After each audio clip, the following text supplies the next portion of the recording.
the fucking Metatopia that I went to, and I completely forgot to pack underwear. That ranks up like among my top 10 personal nightmares. Well, fortunately for us, there was a department store literally across the street. Oh yeah. I was a little uncomfortable, but I wasn't, going commando all weekend. We had a fun little adventure where we went and bought a whole bunch of cute underwear. Yeah. Just a bunch of con underwear. We were just like, oh, you know what? Actually, there's a solution to this problem. That's a department store right there. So Let's take my stinky ass down there.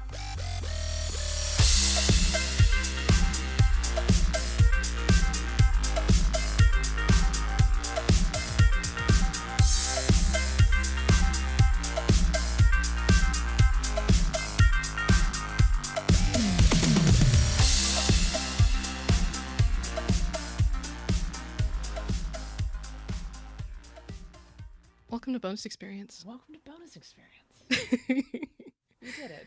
I'm still sort of filling out this outline. You sure are. I'm watching your little cursor go. We're a podcast with a deeper look at the play experience and the finer details of running and writing games. We are queer people speaking with authority about games. And yes, we swear. Die mad about it. Die mad about it. Die mad about it. I'm Ray, industry professional. I specialize in setting design, narrative design, and fiction. Oh, doing the whole thing today. Mm-hmm. I like yeah, it. I'm feeling it. Cool. I'm Monica. I'm an industry professional too. I'm a systems guy. I do the numbers. I barely understand statistics, but I am a dice pool whisperer. Something about the click-clack speaks to you. Yeah, if I tell you your dice pool's fucked, I'm 99% right. You can say no, but you would be wrong. Yeah. Also a developer, and a person who is often in charge of the cats that make games. I'm one of those cats. You are often. You and many other people. I frequently herd the cats. So we're actually sometimes I spend too long in the litter box. But I never barf in your shoes. You have never barfed in my shoes, and for that I am eternally grateful. Today we're actually gonna talk about a topic that's kind of more in the arena of making games. But I think the topic also applies to good GMing too. This is sort of a hand-in-hand storycraft thing, which is both important for creating your setting and your conflict, but also for like running your game. And so yeah, we're gonna talk about conflict and how it's necessary. Wow, and how it's necessary for any game. And Sorry, a lot of coffee. It's okay. I have that one was for all those weird pervs out there. Anyway, conflict. And yes, we even mean it's necessary for any game, even the ones that are entirely focused on storytelling, and maybe even especially then. Yeah, yes. Yeah. We're not going to call out any like specific games by name, but there seems to be this focus on if it's going to be cozy or idyllic, it doesn't need conflict, which is not true. It's not the case. So conflict. Conflict, yeah. What do we mean by conflict? Oh, it's it's just like a struggle between like two opposing forces. You've got, external conflict, internal conflict, man versus self, man versus nature, man versus God. Yeah, just your literary just stuff. Your literary conventions, just your conflict. A conflict is anything standing between your protagonist and their goal. So it stands to reason that in order to have a conflict, your protagonists also need to have a goal too. They need to want something, and and there should be at least one reason why they can't just have it. That's where your conflict lies. Yeah, and conflict doesn't have to mean violence. I think a lot of TTRPG folks got that D&D and vampire brain rot where fighting is a thing that has to happen. And don't get me wrong, I love games where you can fight, obviously. Oh, yeah. Zelda mechanical developer, so Zelda Essence mechanical developer, not the overall one. That's Vance. Sorry, Dan, not trying to take your place, Vance, yet. But that's not the only... Did you say yet? Just... All right, anyway. But that's Vance, not... protect yourself, Vance. But that's not the only... Murder Vance and wear their sad robes. I have never met them in person, but I would hazard I'm probably taller than they are. I mean, that's a pretty good guess for, like, anyone on Earth. That's not true. There's a lot of people who are taller than me. You are taller than most. It's right, true. Anyway, conflict. Fights are not the only way to present conflict. Like, if you want to make a game about exploration, the conflict is perhaps the environment or economic or political polities trying to control the space man versus you're society. Yes. And none of these things necessitate violence. Yes. None of these need to have coming to blows. It's just what stands in the way. It could be they don't have the money, they don't have the power, they don't have the resources, they don't have the status, they don't have the magical components to cast all their spells. So why is this necessary for storytelling? So your story, and therefore your game, whether that is the game you're writing or the game you're running, needs to be about something. Period. Like that sounds like a no shit, but like hang on. Hang on. Hold on here. Like you need to have something to have stories about. Even Microscope tells you to ask a question to be answered when you zoom into those person-to-person scenes. Right. Which is meant to be like reflective of some sort of struggle or something that you feel needs to be answered. You might be role-playing through an emotional struggle or a class of personalities, or whatever. Without some kind of conflict, you have a setting and nothing else. Right.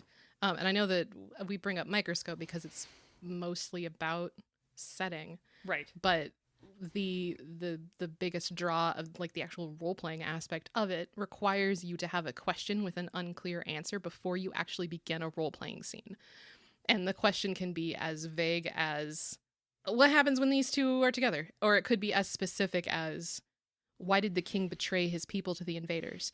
You have to, you play to find out. You play to find out the answer, as, you know, the famous, like, you know, powered by the apocalypse motive for players and storytellers. You play to find out. If there's no question to answer, there's nothing to find out. You're just sort of describing a scene and people are talking about how cool they are. Which, I've been to that party and it's boring. A game post-conflict is just a vignette at most. There's no uncertainty to it, and there's no question to be answered. Although, really, I would say that it's almost impossible to have a game or a story with absolutely no conflict, because there's always a question to be asked, even if the question is simply, how can we have fun playing the game today? These questions are weak, obviously. They don't really generate a lot of interest. If your question is just, you know, well, how does the magic system work? That's really not that interesting unless you're here to read a textbook. So in this case, I think instead of just talking about how do we have a conflict, we should clarify that we mean compelling conflicts. How do you have a good conflict? Yeah, because when you are creating a campaign or creating your own game, you need something that compels people to want to participate. Period. Yes. That's the crux of what we're talking about here. So what kind of things make for compelling conflict? Well, you have to have stakes. We have to have some sort of interest in what's happening. Like Monica said, we need to want to care about what's happening. Not only do we need to know what the protagonist or your party or your characters want and why they can't have this thing, but we also need to know what will happen if they can't get it, which should be dire, it should be dramatic, it should be interesting. If your character, their whole motivation is, I want to get married to this, you know, beautiful prince and then live happily ever after, you need to come up with what will happen if they don't get married to that beautiful prince. Because if it's just like, they get on with their lives, like, nobody cares. That's not interesting. If it's something like, you know, they will die in misery, or they will enter into a suicide pact with said prince because they can't have each other, or, like, it has to be something compelling. Otherwise, you can have this question, but everyone will see it and go, who gives a fuck? Yeah, stakes can be a threat to a character's life, but it doesn't have to be. You just said, it has to be something where if they don't get it, something bad happens, or it should bring a huge change to their life, right. But it doesn't have to end their life. Right. And they don't have to be character specific either. They could be factional or regional or environmental. You could. I'm gonna keep going back to the exploration game. Because you could be playing people who are scientists documenting an alien planet, like not colonizing it, like just documenting and observing it, learning about its life or whatever. For the purpose of study, but it's a hostile environment. Like, there are monsters or extreme. Let's not use monsters because that veers directly into combat. Let's say that it's just a planet where the atmosphere is toxic and it has extremely dangerous weather patterns. Your man versus nature. Right, sure. So your conflict there is perhaps this game where the stakes are you are the scientist, you're trying to get these samples so that you can study it and learn about this place. But you have to wear all this protective equipment that is in danger of being breached. And then you might be exposed to the toxic environment, or you have to do the stakes here are that you could suffer, physical damage from the weather. Right. But it could also be that, this represents a lot of resources sunk into this research team. If you fail or return with nothing, your reputation is on the line. Yeah. Or, all these resources that they poured into your study will go to waste, and now you have to somehow make up for that loss. Right. And then that might make it more complicated to get to go explore another planet later. Or you could be on the surface of this hazardous planet trying to just get a fucking soil sample, but you only have 15 minutes to get it out of there before this devastating dust storm blows through. So then you have a race against time. Yeah.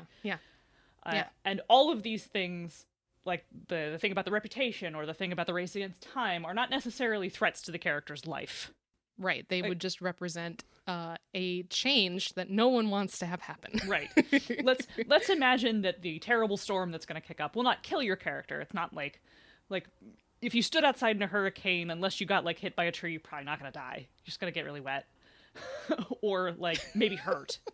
But it might destroy your equipment, and it might destroy your safety gear. Or it's a certain kind of space radiation that'll mutate you if you're out in it too long, and now you've got 4 arms. Right. You don't want that.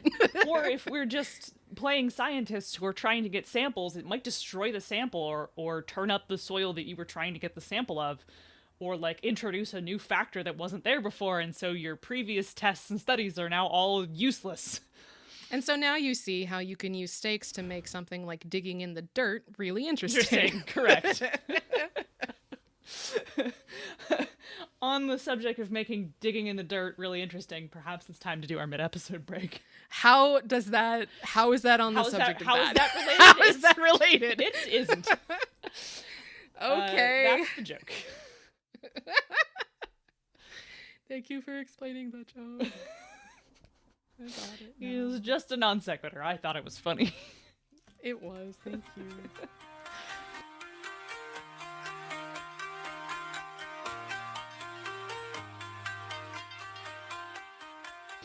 BXP and the mid-episode break room are brought to you by the Misdirected Mark Network. Bing. Thank you. I'm going to get a triangle in here one day and actually make a real, Bing, and you'll be like, what? What? Yeah, it will blow my tiny little mind. Become a BXP patron. Patrons get to chat with us directly. They get special Discord roles, and they get exclusive hangouts, which I think we've done at least one at this point. Yeah. Yeah. Yeah, you get all of that. And you can gently introduce new emoji into our fragile emoji ecology. It will take me 2 weeks to add them, but Yeah, they have to be introduced like slowly so that it's not a shock to the system. Like putting a goldfish in a new tank. You gotta put the little drops in it so they don't get too stressed out. Yes, exactly. And you can do all of this for as little as $1 a month. If you'd rather support BXP without committing to monthly payments, you can still buy us a coffee, which is ko-fi.com/bonusexp. Is that the correct? I believe it is. URL? I think you fixed it a while ago. You can buy us a coffee, correct URL now, and you could also buy our stuff, which we have listed on our website, like the stuff that we made. You know, like because we make things because we're like professionals. Yeah, we people, hired a professional to make stuff for us. So people pay us money to write words. Not very much yes, money. Those words. People pay us money to write words, and we put those words in an email, and then 2 years later, they're printed on paper, and then we get to go to the official Discord and watch people complain about those words. Yeah, it's incredible. It's a beautiful cycle. Also, don't forget. Bonus Experience is Bonus Experience is sponsored by Nerdy Kepi. You can get all kinds of amazing queer swag and also exclusive Bonus Experience merchandise, which we worked very hard on by sending Spider lots of emails.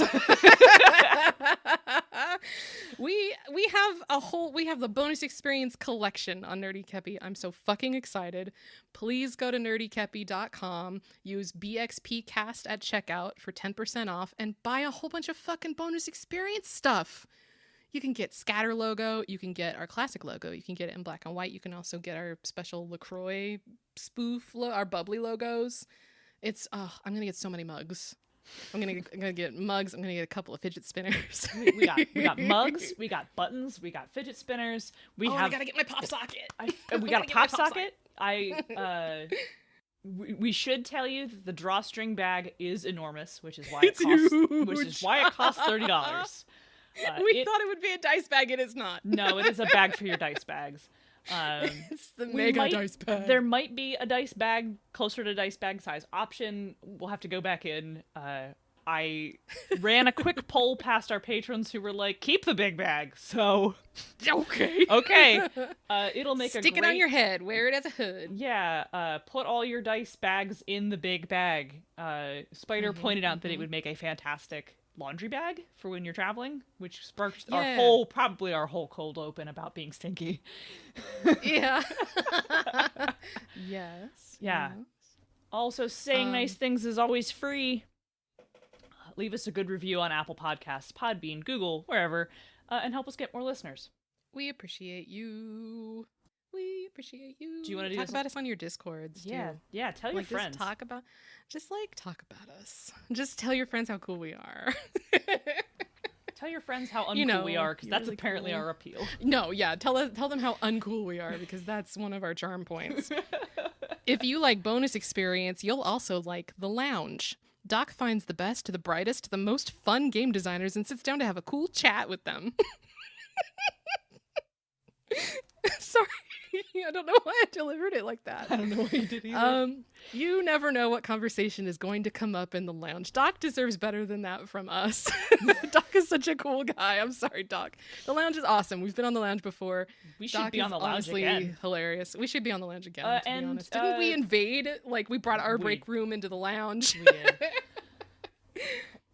Also, at some point in the future, I'm going to be on Unplaytested doing a game design jam with Alex and Laura.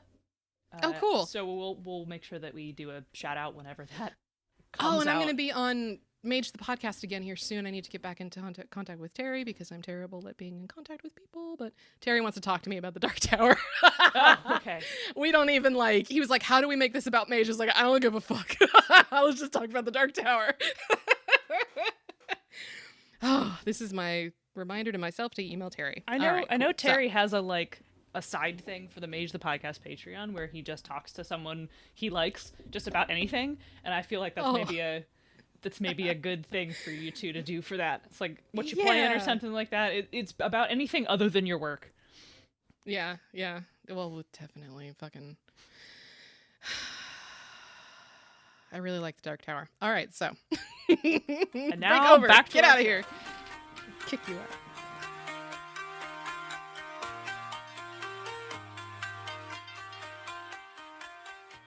Okay. Oh, Monica. Boy. Yeah. Monica? Yeah. How can I introduce conflict into my setting? We've talked a lot about stuff that kind of works at a GM level, but right. How does it work at a game writer, game developer level? Yeah, I realized I wrote step 1 and then I didn't write any other steps. There was only one step. Step 1 of 1. Think about what the fuck do player characters do in your game, which also absolutely applies to GM-less story games. Characters have to have something to do, period. Let's use Man and the Stag as an example, because we reviewed that. If you haven't listened to it, you should go listen to it. It's available. Now, Bo presents the fairy tale world It exists. It exists. It sure is there. I should really maybe be happier about my own body of work. It exists, comma, it sure is there. Having one of those days. Bo presents the fairy tale world of the cops as automatically having some kind of conflict simply by the differing personalities of the man and the stag. One character wants a thing, another character wants something different. That's literally the crux of the whole thing. Boom. And it's conflict. It's very, very simple, baked right into the systems, honestly. Yep. But starting from the basic of what do your player characters do in your game, that kind of builds on some I guess 101 like earlier episodes that we talked about, like with when we talked about skill lists in our skill list example or episode, things like that. Once you figure out what you want your characters to do in your game, like this is a game of exploration, this is a game of small, like petty court political intrigue, this is a game of adventure and romance. Once you figure out the things that you want your character to be able to do, you can start to figure out the things that will keep them from doing those things. That's your conflict. If you have we go back to the game that you've brought up about, scientists exploring these uncharted worlds. You want your characters to be able to, say, collect specimens and study them, and you want them to actually physically go out into the wilderness and identify things, because there's excitement, there's potential in failing to identify something that could be dangerous. So on top of that, you need to know what will be the forces that stop them. And if you wanted to go back to the Western literary conceits of man versus self, man versus man versus nature, man versus God. And when I say man, I mean the bullshit, canonical, man means human. I just, We could say protagonist or character. Protagonist, right. If this sounds like, a game of scientists exploring these uncharted worlds, falls really heavily into protagonist versus nature, as I kept interrupting Monica with, because I thought I was being very funny. So a lot of your conflict will come from the nature, the environments themselves. So you need to come up with your conflict rules based on what does the environment do to the players? How does it get in their way? What sort of obstacles does it present as a setting? Yes. You know what I mean? So here's actually a case where Exalted is a good example. I'm actually going to use it for this one and our next point. Exalted is rife with conflict points. It's so full of conflict. There's so much to do. There is... it sort of explodes it. It's not like there's a big sort of through line of what to do, but it sort of explodes it out into all the places you can be. There's that one city in the north that's just beset by monsters. And there's this, the big major metropolitan trade city on one of the biggest, most important rivers in the world, also has a whole bunch of crazy tombs that are basically D&D dungeons, but weirder. Yes. In it. Yes. And you could have a whole game set just within Nexus, the big city. Mm-hmm. You could also have a whole game set within just a specific borough of Nexus. That's how granular Exalted gets with do you want this to be about, fighting the system? Do you want this to be about fighting crime? Do you want this to be about fighting your internal demons? Exalted has a lot of different points of conflict. Yeah. And you have, like, on a cosmic level, the fact that the whole literal world is a floating island of stability inside the primordial chaos, which is constantly lapping at its metaphorical shores. And when shit goes bad, that threatens to flood in and destroy everything. Like, that. So you have it from that scale to, like, the crime boss in this neighborhood in Nexus is causing problems. Yeah, it's wonderful. It's wonderful. You can zoom all the way out. You can zoom all the way in. It's got a lot of breadth to its scope. And you can have a game that starts in with, like, oh, our circle started in the borough of Nexus, taking down crime, or taking over the crime. Exalted be like that, being gay and doing crimes, and then as you get more powerful, it gets wider. To the point where, like, now, your last arc that doesn't mean that we're saying this is the only way to do conflict. No, that your game absolutely should be not. Like dripping with points of conflict. No. Exalted is just the first thing that comes to mind because we're fucking obsessed with Exalted. And also we often use it as a bad example of things. Yeah, this is a shining good example. Conversely, you could turn to games like D&D where the points of conflict are kind of limited. You'll find unique conflicts in their modules where they talk about, you know, these whole adventures that take you from level 1 to whatever in these specific locales with these unique, like, threats and dangers. But mostly those conflicts come down to there's one big bad doing bad shit. You have to go fight and kill them. Yeah. So in D&D, the conflict is really like, what do you want? Who do you have to kill to go get it?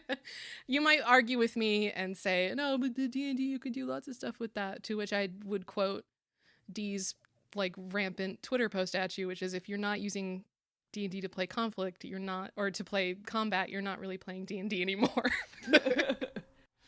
Yeah. That's a topic for its own episode. Yeah. Maybe we'll get D again and we'll do a deep dive. Oh, yeah. That'd be a really good deep dive. That would be good. Yeah. So I can talk until I'm blue in the face about conflict in setting, because that's one of my big things. But like, how do we do this for mechanics? How do you introduce conflict to your mechanics? Oh, man, there's a lot of ways you can do this. And obviously, like, combat system is the easiest and most direct. Duh. Right. That's right. How hard do you hit? How much damage does he take? When does he fall down? Right. But make his number reach 0. There are lots of other excellent examples of conflict mechanics outside of combat. Here's another case where Exalted is a really good example. Because intimacies are a fantastic way to show conflict between what people want and value. And the social system reflects leveraging someone's cares and desires to get them to do what you want. Yeah, intimacies basically serve as a press here for conflict button. It's awesome. Yeah. Instead of, like, trying to figure out what does your character want, how can we, like, make it, Exalted is like, you have to give me a list of the things your character cares about. Yeah. It's good. It's straightforward. It's just hand me the list. I'll check them off as I fuck with them. and social interaction, like, the social interaction rules are about my desires are in conflict with yours. And we have to either reach some sort of accord or not.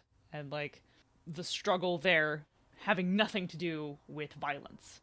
But literally a person versus person, character versus character that isn't physical at all. Right. Yes, exactly. Let's talk about Blades in the Dark and going to war. Ooh, which technically is, like... Which on a character level is violent, but... the idea of, like, damaging your relationship between factions and stuff is a factional level conflict mechanic. Yes, and honestly, I really like it. As much as the faction game in Blades can kind of overwhelm certain people, because it presents this huge list of potential factions to deal with. Mm-hmm. I always do, like, a real, like, very precise, like, a la carte of, like, okay, I'm only going to choose, like, 4 of these guys to care about. But yeah, you actually, like, keep track of how the factions feel about each other, including your players who represent a faction. And once it reaches a low enough point, you straight up go to war, which doesn't mean, oh, there's fighting in the streets. It means they're gonna do everything they can to undermine you, no matter what you're doing. Right? Yep. In the same vein, Apocalypse World's fronts. Oh, fronts are so good. Yeah, fronts are so good. This is one of those things where we should probably do an episode later about the interaction between game design and fiction writing, I straight up use fronts to plan out like outlines for stories, because Apocalypse World is fucking chef kiss. Like, they fucking nailed it.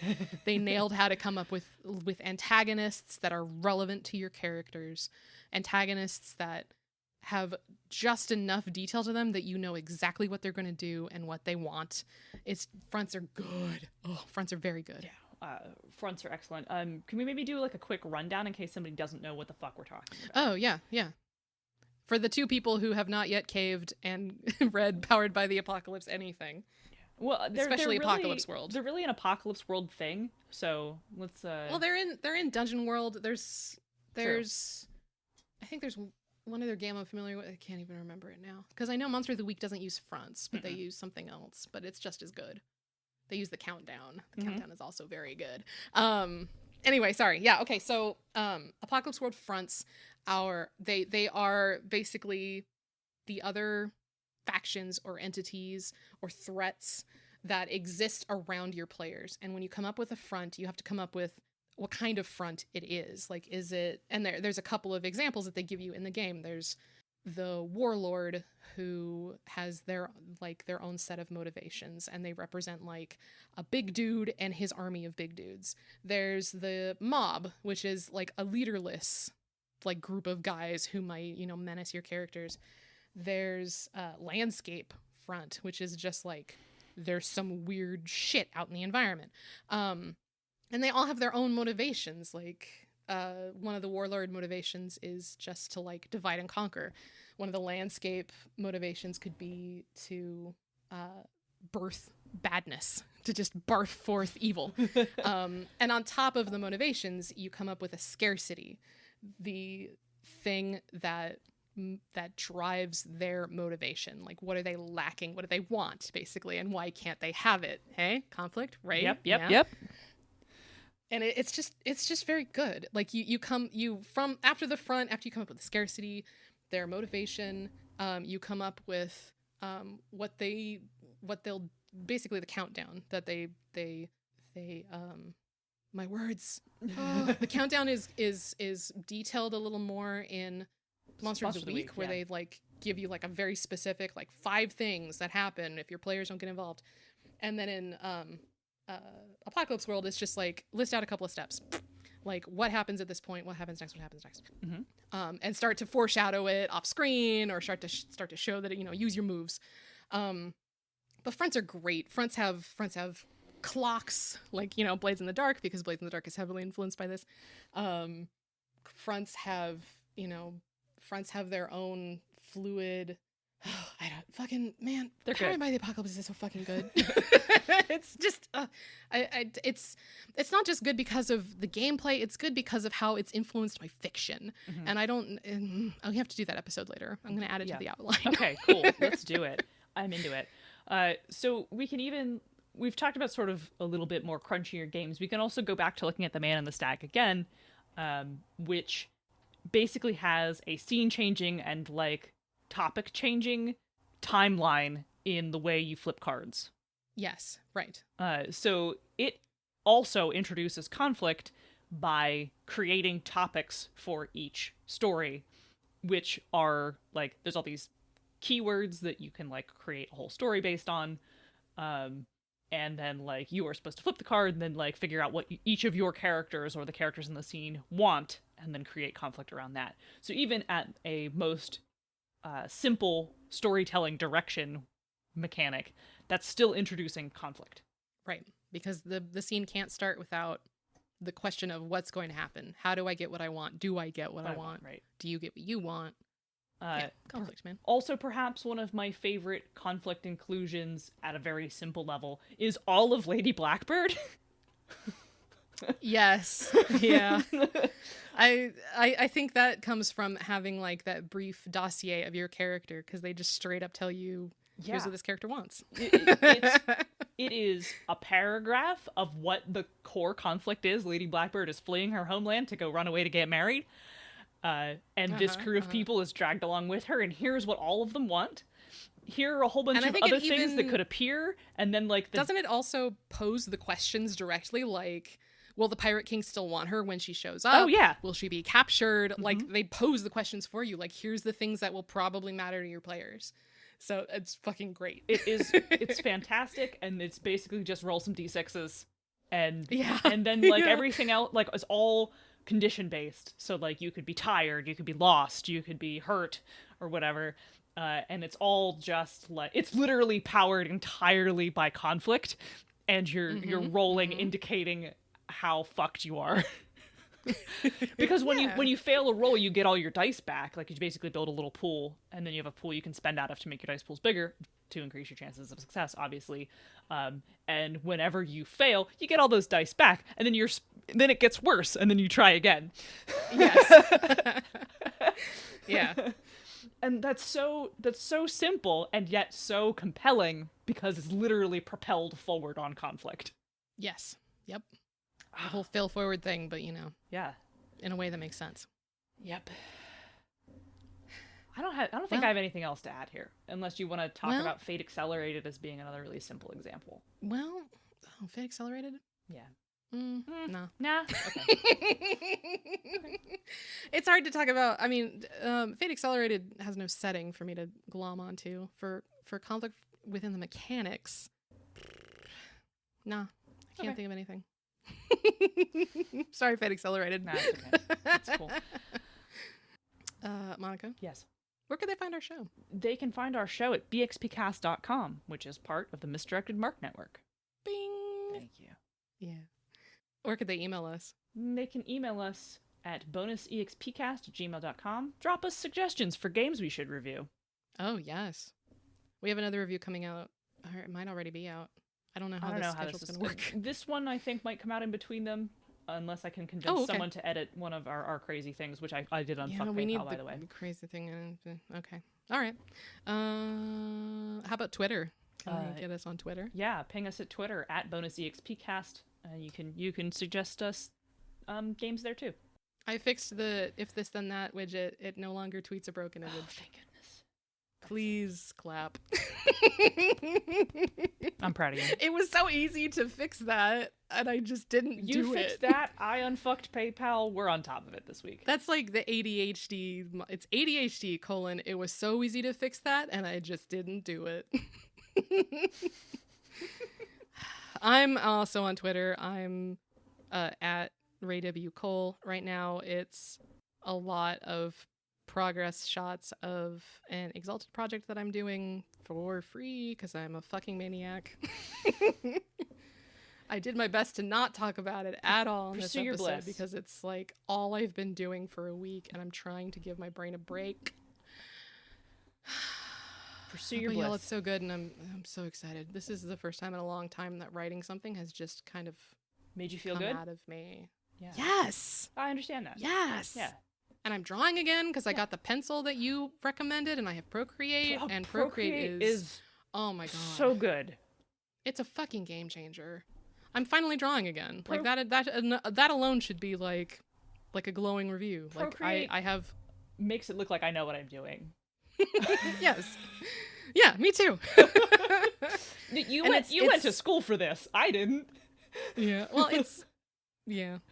And it's completely it's just frictionless. Like if I wanted to do any digital art before, I'd have to dig out my tablet, find the pen, plug in my tablet, load up the program, get a canvas going, figure out how I was going to do the sketching. With Procreate, it's like I get my pencil, I tap the icon, I open a new canvas, and it's like, cool, get to work. It's just, you can tell that it was designed by digital artists. It's just very, very well designed, and I love Procreate very much. And you just draw right on your iPad screen, just like you just draw right there, like you would doodle on a piece of paper you found at work. I was worried there'd be lag because I've used like digital devices before that have like lag to them and they just don't feel right, but Procreate feels so good. Yeah, you don't even... And I'm not even using like a top-of-the-line iPad. Yeah, I was just gonna say you don't even need a good iPad. Nah. Anyway, Procreate, sponsor us. Everybody get out. Yeah, let's go. I'm at Zenith Sun on Twitter. I forgot. Did I tell? Oh yeah, sorry. Yeah, it's okay. Follow me on Twitter. Blaseball is on for the rest of the week. Probably by the time this comes out, it'll be on break again, and I'll be tweeting again, but I don't go on Twitter while Blaseball is happening because it gives me something else to do. The great American pastime. Yep, the cultural event of baseball, which I've spent the last 2 weeks being obsessed with. I finally stay in your bliss. Yeah, chase your bliss. I have drawn a lot of baseball fan art because I finally have a community that I like being in. Yeah. All right, well, I'm leaving. Okay, yeah, we should go. Change it if you want to. It's lunchtime for me. Change it if you want to. I gotta go eat lunch, too. Yeah, okay. That's it, huh? Yep, that's it. That was a good one. We're definitely not saying anything else. Nope. Definitely no other catchphrases. Oh, right. Don't break it if it's not broken. You know, I had forgotten about it, and you could have just let that one go, and yet it felt wrong. It felt like I was taking advantage of you.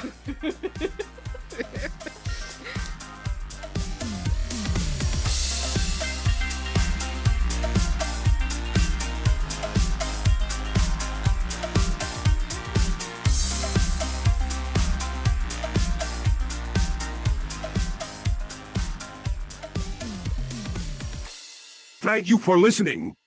Bonus Experience is written and produced by Monica and Ray.